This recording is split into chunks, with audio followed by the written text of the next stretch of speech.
In Tongan, o ne tui tu. In Fijian, give me Nancy. Sa tu takale, su takatale ukoya.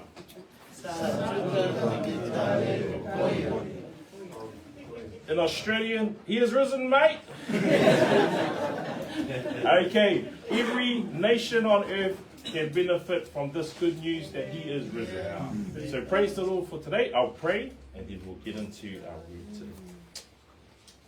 Heavenly Father, thank you that your work was done, and today we can celebrate the resurrection. That our God that we pray to and worship is a living God, alive and well, and is sovereign over everything on earth, Lord. Thank you for your sacrifice on the cross. Thank you that you were approved and you satisfied the wrath of God that otherwise we would have taken, and we can't, Lord. So we praise you, we praise you, we praise you. Give you all the glory. In Jesus' name, amen. Now, what better topic to discuss on Resurrection Sunday but his resurrection? So I've got 3 I's that I want to share with you today, or 3 N's. My intention is to share with you about Christ's resurrection and how it is the single most important, significant, wonderful, glorious event in the history of humanity. We're going to do an investigation. So we're going to look at a couple of scriptures, Matthew 28, Mark 16, 1 Corinthians 15, Philippians 3, 4, 11, John 3, 16. And thank you for your lovely summary on that verse today, fella. So I don't want you to take my word for it. I want you to look and investigate for yourself. And then I'm going to end with an insistence. When someone insists on something, they really want to make a point that you should do something. Okay, I was going to put invitation, but invitation is too weak a word. God doesn't invite, he commands you to do something. What I want to insist is that you take and own Christ's resurrection for yourself, for your life, and for your eternity. Now, as a way to set this up, I want you to think about your accomplishments. Accomplishments mean something that you've achieved, whether it's big or small. What's something you'll work towards and that you've celebrated? Might have been that you finished school. Might have been that you got your driver's license. You might have bought a house. You might have met the KPIs or your targets at work. And I want you to think about that for a little bit. Did you win a gold medal? Was it for a local competition or was it international? Well done. Now, how long did the gladness of that accomplishment last? How long did it last for you? Let's say you bought a house. First day, awesome. Now we've got, how many bedrooms, got 2 bathrooms, whatever that is. First week, you might still be buzzing. Oh, wow, awesome, we got a house. The next month, the tap start breaking. The window latches aren't working anymore. Pipes have burst. Okay, the month after that, interest rates go up. And you're thinking, oh man, the initial accomplishment of getting the house, life has a way of dissipating our achievements and then we start forgetting about them. Okay, so how long did that accomplishment, the gladness of that accomplishment last? Might have been you got your degree. Well done. Here's your imaginary flowers. Well done. What an awesome day. The family came together. You got ulalules up to your eyeballs. Okay, you had an awesome lunch. The next day, still reminiscing. Oh, Father, it was an awesome day. Okay, next week, okay, I need some money. Okay, the next month, oh, okay, I need a job. Okay, we get these accomplishments, we make these achievements. How long does it last for? How long can we just ride on that achievement and go, oh, awesome? Okay, and who benefits from that? If you bought the house, perhaps yourself, your family, okay, awesome. The degree, yep, you benefit from that degree, and perhaps the mouths that you need to feed. from the job that you get. Awesome. But my point here is that it fades. The achievement, cool. We've got to achieve something else after that. We've got to, seek something else for us to be glad and to have our joy in. And who benefits? Yeah, probably just me, probably just the ones around me. Here's my point with our accomplishments versus the accomplishments of Christ's resurrection. Now, when we compare the accomplishment of Christ's resurrection, it's something that can last eternally. Okay, we come every Sunday. Why do we come on a Sunday? Because it's a way to commemorate that the Lord has risen. The Lord is alive. We can ride on this joy of this accomplishment forever. Yeah. It mentioned in John 3:16, thanks to Fala, everlasting life. The resurrection, we can ride on this accomplishment forever. And who benefits? Who benefits from his accomplishment? If you believe, then that's you. Also, not just Jesus and his disciples and his apostles. His accomplishment is for us. You know what? We couldn't even accomplish what he accomplished. Okay, so we do have our achievements, celebrate things that we get, and we put it in this basket because the praise God basket, because it's him that gave it to you, right? He gave you the nice situation that set things up for you to get your house or whatever it was. He gave you the gifts that you have to get your degree or whatever it was. Okay, so my point today is our achievements, our accomplishments versus Christ's accomplishment on the cross and in his resurrection. No compare, right? We can live on this forever. Okay, we can live on this, that Christ resurrected. So, setting it up, let's go to Matthew 28, verses 1 to 8. Mateo loa se fulu malevalu, paiupu mua I le valu. Matthew 28, verses 1 to 8. So this is an account of the ladies who went to visit the tomb. So if we could have our New King James Version readers read chapter 28, verses 1 to 8, please. Now after the Sabbath, after the Sabbath, as the first day of the week began to dawn, Mary Magdalene and the other Mary came to see the tomb. And behold, there was a great earthquake, when the angel of the Lord descended from heaven, and came and rolled back the stone from the door, and sat on it. His countenance was like lightning, and his clothing as white as snow. And the guards shook for fear of him, and became like dead men. But the angel answered and said to the woman, Do not be afraid, for I know that you seek Jesus who was crucified. He is not here, for he is risen, as he said. Come see the place where the Lord lay, and go quickly and tell his disciples that he is risen from the dead. And indeed, he is going before you into Galilee. There you will see him. Behold, I have told you. So they went out quickly from the tomb with fear and great joy, and ran to bring his disciples word. Awesome. Mateo, loa se fulu malivalu, pai mua I le valu, I ia.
Amen. Now, just keep your eyes on your Bible as I just go through a couple of notes. I'll take some highlights from the passage we've read. Now, after the Sabbath, the Sabbath was officially ended was sundown on Saturday. How we measure a day, we go from midnight to midnight. With the Jewish, they go from sundown to sundown. And the next day starts when they see 3 stars in the sky. So that's to just explain a little bit about how they would have timed the Sabbath. We've got a few ladies here, Mary Magdalene and the other Mary. This is the Mary, the mother of James the Less. And then we've got, they came to see the tomb, and behold, there was a great earthquake. Okay, and this is the second earthquake after his crucifixion, Matthew 27, verse 51. It says, if to make a resounding statement, that even creation bows down to Christ. Yeah. You know, when we talk about entrances, people make entrances, whether it's at a wedding, sports, they make an entrance, there's music. Okay, I don't know who can orchestrate an earthquake to come and be part of their entrance. So that's the Lord, right? For an angel of the Lord descended from heaven and came and rolled back the stone from the door. Now, the angel didn't roll back the stone for Jesus, okay? Because if Jesus had the power over death, what's a stone to him? He moved the stone so that others could come in and see. Okay? And he sat on it. He's wanting to witness, what's going to happen here? I guess he was wondering, I want to tell these guys awesome news has happened. His countenance was like lightning, and his clothing as white as snow. And the guards shook. So that comes from the same word that was talking about the earthquake, okay, for fear of him, and became like dead men. So they were literally scared stiff, okay? And angels, when we see pictures of angels, we think they're lovely little darlings, but they were actually terrifying beings. When people came and confronted with angels, it was sometimes a terrifying thing, what they could do, slaughter whole populations. And that's why they'd say, be not afraid. Okay, do not be afraid. But the angel answered and said to the woman, do not be afraid, for I know that you seek Jesus who was crucified. He is not here, for he is risen. Everyone say, he is risen? He is risen. In no time before then or after that has anybody risen from being dead. Now we know there's the story of Lazarus, some accounts, but Lazarus risen from the dead from Jesus, and he had to die again. But Jesus rose again and lives forever. Okay? And as he said, come and see the place where the Lord lay, and go quickly and tell his disciples that he is risen from the dead. And indeed he is going before you into Galilee. Now, Jesus was telling his disciples before he died, meet me in Galilee, meet me in Galilee. But these guys, they didn't believe until he sent people again to go and fetch them. There you will see him. Behold, I have told you. So they went out quickly from the tomb with fear and great joy. Imagine, this is something that's never happened before. Someone actually died and, his blood stopped pumping, oxygen wasn't going through the blood, through the body, and he came back from the dead. Fear and great joy. Like, these are kind of contrasting emotions.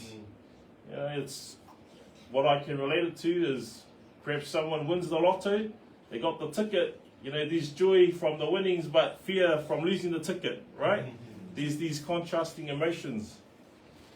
And they ran to bring his disciples word. So this is the account from Matthew 28, and we'll look at the account from Mark. Mark 16, verses 1 to 8, please. Mareko sifulu ono, whai ukumuamua I le balu. Mark 16, verses 1 to 8. Mareko sifulu ono, whai ukumuamua I le balu. If we could have our New King James Version readers, please. Mark 16, verses 1 to 8. Now when the Sabbath was past, Now when the Sabbath was past, Mary Magdalene, Mary the mother of James, and Samoan brought spices, that they might come and anoint him. Very early in the morning, on the first day of the week, they came to the tomb when the sun had risen. And they said among themselves, Who will roll away the stone from the door of the tomb for us? But when they looked up, they saw that the stone had been rolled away, for it was very large. And entering the tomb, they saw a young man clothed in a long white robe, sitting on the right side, and they were alarmed. So they said to them, Do not be alarmed. You seek Jesus of Nazareth, who was crucified. He is risen. He is not here. See the place where we laid him. But go and tell his disciples and Peter that he is going before you into Galilee. There you will see him, as he said to you. So they went out quickly and led him to the tomb, for they trembled and were amazed. And they said nothing to anyone, for they were afraid.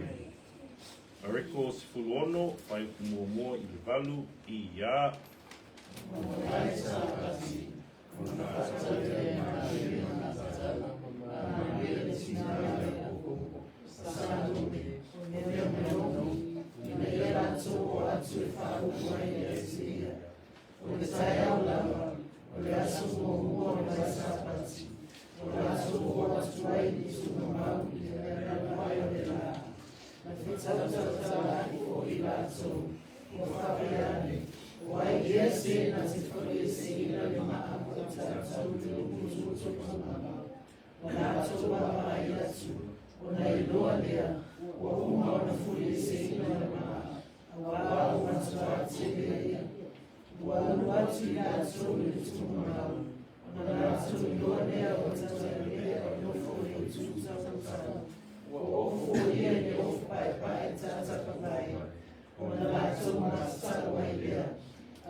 Thank you.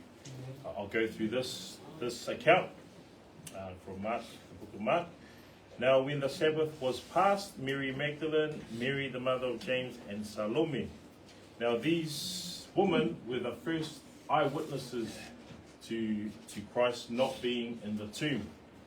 Under Jewish law, a woman's account was not counted as a valid testimony.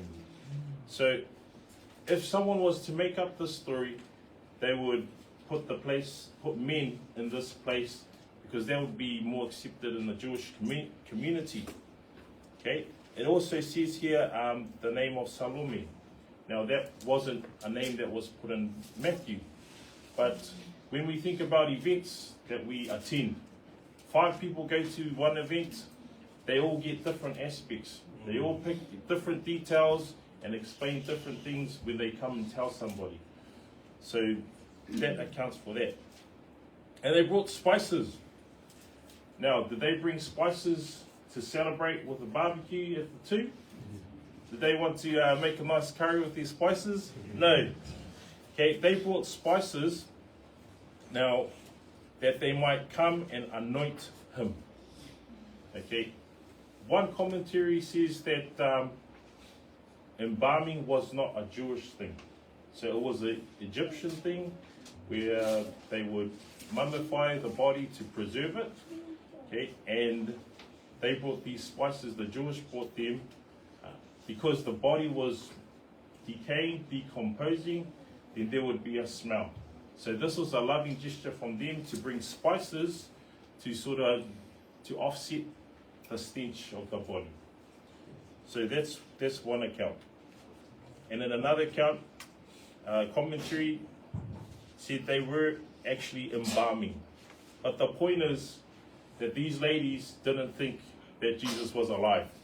Okay, they were going to do a loving thing for a dead body.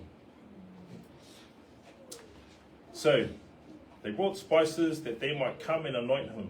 Very early in the morning on the first day of the week, they came to the tomb when the sun had risen. Now, in English, I'd think, oh well, is that a pun? The sun had risen. The actual sun in the sky had risen, but we had the S-O-N sun had risen too. Awesome, eh?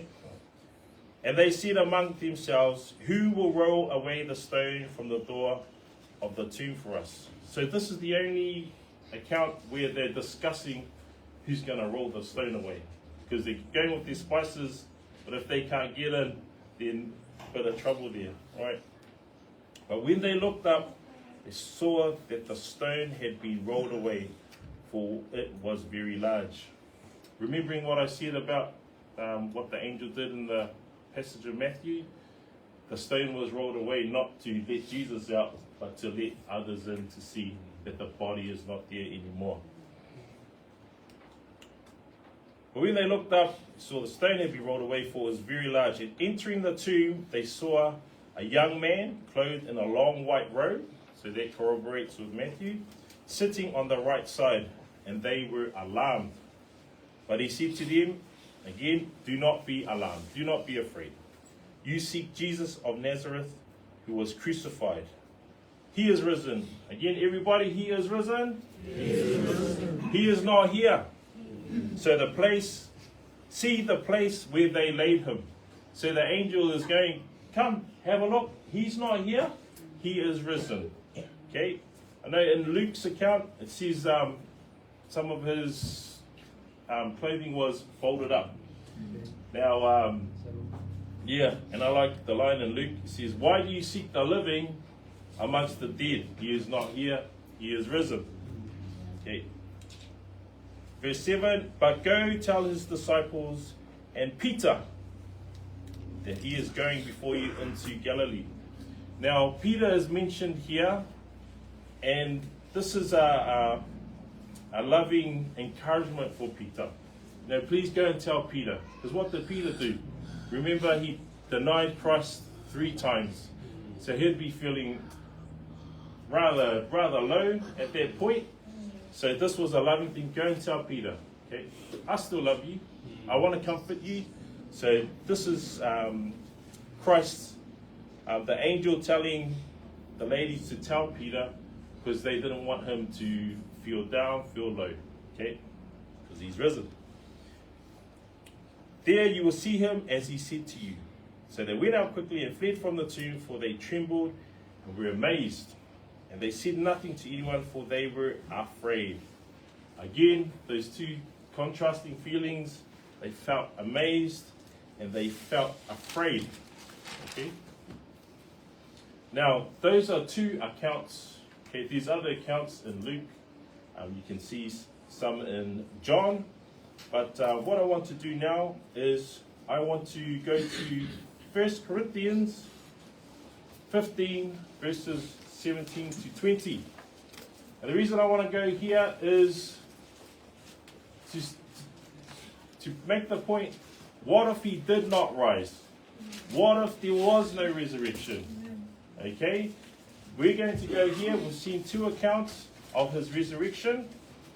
And this passage here kind of underlines the point that if he had not risen, then no good for us.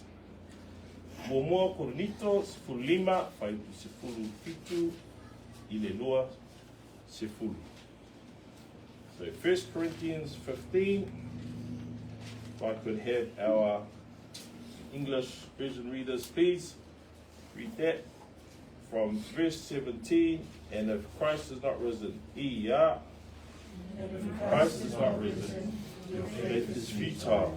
You are still in your sins. And also those who have fallen asleep in Christ have perished. If in this life only we have hope in Christ, we are all made most pitiable. But now Christ is risen from the dead, and has become the first fruits of those who have fallen asleep. Momoa Koronito, sefulu lima, whai sefulu fitu, ile loa sefulu, ia.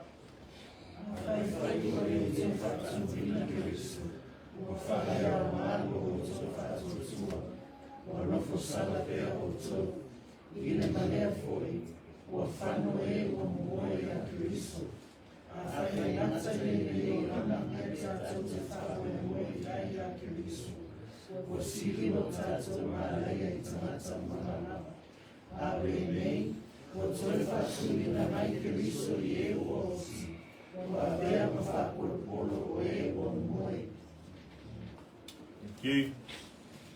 Now, and if Christ is not risen, your faith is futile. That little word, two-letter word, if, it's a biggie. If Christ is not risen, your faith is futile. What does futile mean? It means it is pointless.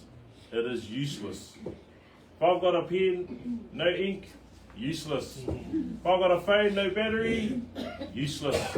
If I've got a car, no engine, useless. If Christ is not risen, our faith is useless. Because we will still be in our sins. Okay? If Christ is not risen, your faith is futile, you are still in your sins. Then also those who have fallen asleep in Christ have perished. I'll come back to that word perish. It's mentioned in John 3:16. Okay, not a happy situation if Christ is not risen, right? If in this life only we have hope in Christ, we are of all men to be the most pitiable. We should be miserable because we lost at the cross and then we've got no hope.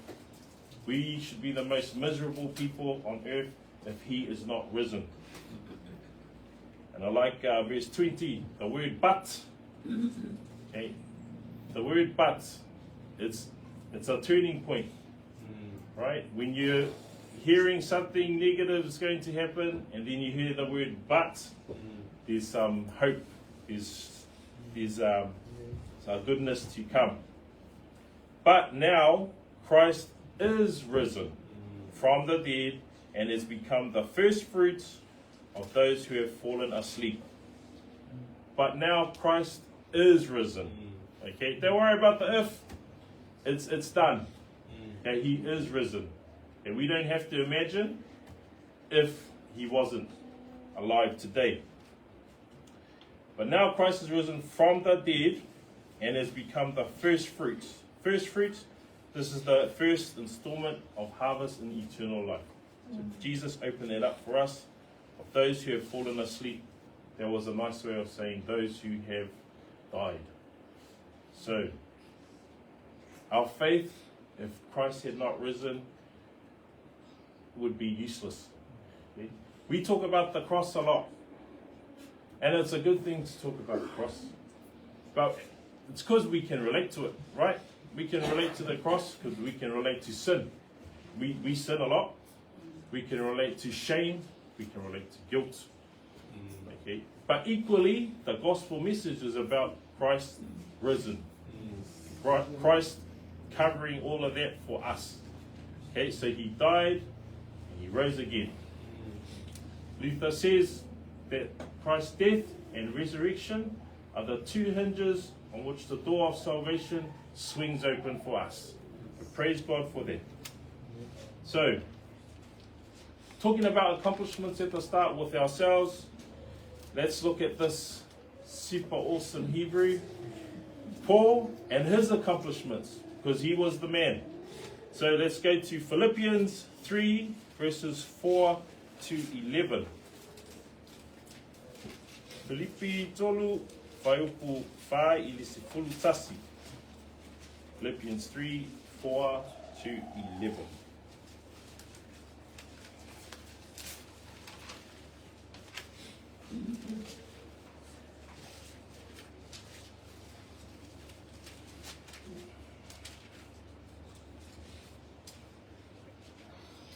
Though I also might have confidence, our English readers, please, ya. Though I also might have confidence in the flesh, if anyone else thinks he may have confidence in the flesh, I more so. Circumcised the 8th day, stock of Israel, of the tribe of Benjamin, a Hebrew of the Hebrews, concerning the law, a Pharisee, concerning zeal, persecuting the church, concerning the righteousness which is in the law, blameless. But what things are gained to me, these I have counted loss for Christ.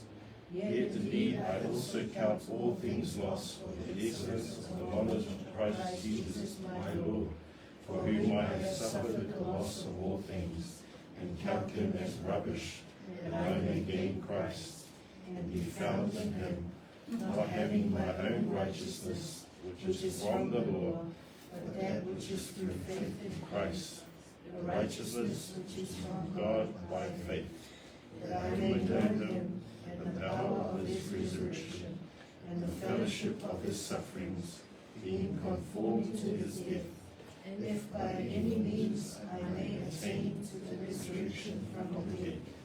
In Samoan, please. Ia.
Thank you. Now, Paul was known as an exemplary Jew. a Jew of the highest standard. And he shares his lofty attainments, his achievements here, even compared to others. But he knows that it is of no benefit for his salvation. They are counted as loss for Christ.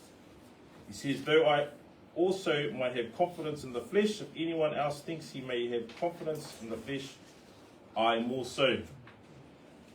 But, he says in verse 7, for what things were gained to me, these I have counted loss for Christ. Yet indeed I also count all things lost for the excellence of the knowledge of Christ Jesus my Lord, for whom I suffered the loss of all things, and count them as rubbish. Paul knows that his accomplishments, his achievements, his good works, they don't earn salvation. Okay, his salvation is in Christ and in Christ alone. He even says, my righteousness, my own righteousness, not from the law, but that which is through faith in Christ. The righteousness which is from God by faith. And he talks about the power of the resurrection as well. Verse 10, that I may know him and the power of his resurrection, and the fellowship of his sufferings, being conformed to his death, by any means I may attain to the resurrection from the dead. Now, Christ's power of resurrection, he displayed it both physically, so it was a bodily resurrection, and he fulfilled it physically and spiritually. Now, I did say I wanted to insist on something. And my insistence, again, the way we started off, the way we'll end, John 3:16, we can go there, please. Ioane Tolu, Whaiukusifulu Ono, the most famous Bible verse in the world, perhaps. Let's go there.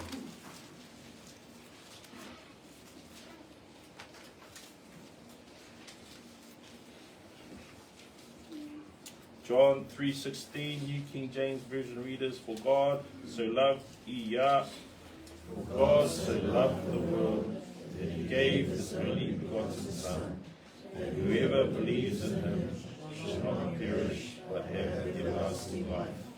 In Samoan, please, Iya.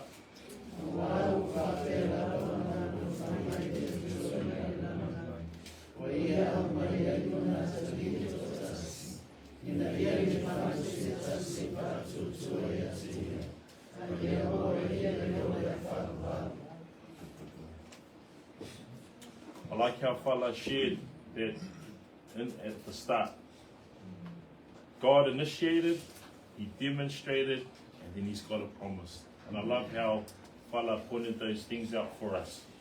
This is the verse, when we look at it at first, oh, awesome, praise God. I want to get into a couple of words here, because there's a little condition, right? We talk about unconditional love, okay, there is that, but there's a condition for eternal life. And this is what I want to insist that you grasp and you know and you do something about it. No use coming to here and just hearing, reading, and you go away and then that's your life. I want to insist with you that this is the word of God that is alive and breathing. He is risen, he's risen, and we get to benefit, but we need to benefit. We only benefit if we believe. So for God so loved the world that he gave his only begotten Son, that whoever believes, that is the condition for eternal life, believes in him should not perish, but have everlasting life. Okay, Jesus is risen. He gives us everlasting life. He can't give everlasting life if he succumbed to death. If he died, how can he give us eternal life? He couldn't conquer death, but he gives it because he is risen. That is one of the benefits. Today, I've talked to you a little bit about the resurrection, the single most important, glorious, wonderful, marvelous achievement, accomplishment by anybody. Okay? But there's that word perish. Okay? And this is a warning. Okay? We see the loving parts of this verse, but we need to take account. We need to have a look at this word. In him should not perish. Perish means to destroy or to give over to eternal misery in hell. I talked a little bit about misery, about us being the most miserable people if he had not risen. I don't want you to be miserable in hell forever. We are going to be living somewhere in eternity, somewhere. My hope is that you believe in the Lord Jesus Christ. That word perish, let's not ignore it. Let's not just, oh cool, I'll take the nice parts. I like that God loves. I like God loves, and he does. He loves us. I love that Jesus, his only begotten Son, okay, that's a nice part. I like the everlasting life part. Oh, what's this perish bit? You got to read it all. Okay, I didn't write it. I just want to tell you about it. Okay? And I want to tell you in a loving way. We live in a world where you got other options. You got other distractions. You got other things you can believe in. But I don't know other religions where their main guy came back from the dead and lives and rose again. You think of all the other religions that are out there, Jesus is risen. Okay? We don't have a statue here to pray and bow down to, because a statue isn't alive. We pray and we honor and we worship a living God. So my insistence to you, what I implore for you, is that if you have not already accepted Jesus for who he is, the perfect Lamb of God, who died for your sins, for my sins, okay, he said it is finished on Friday, and by Sunday, God gave his approval. He proved that he was God. He proved that the scriptures are right, everything according to scriptures. He fulfilled all of that. And that's the free gift that he gives to us. That you don't perish. That you don't live in misery and hell for eternity, but you live with everlasting life with God. Please take a free gift of God. Repent and follow Jesus, because he has eternal life for us. One big benefit from him having risen, he's got the keys to life and death. And he's got it for you, and he's got it for me. And I won't take away that he loves us. Okay, that verse here, for God so loved us. He loves us. And like I said, bit of a stronger word than invitation. It's kind of a command from him that you choose the Lord Jesus Christ. So praise God that he is risen. Everyone say he is risen. He is risen. Okay, so my intention was to share with you the glory of the resurrection. We investigated these scriptures, and my insistence is that you take and own Christ's resurrection for yourself, your life, and your eternity. Praise God. Hallelujah. He is risen. I will say a prayer and then I'll pass it on to Fala to continue our service. Dear Heavenly Father, thank you that the sun is risen. Sun in the sky today, and the Lord Jesus Christ. Thank you that that is accomplished for us, that he died for our sins and he rose again.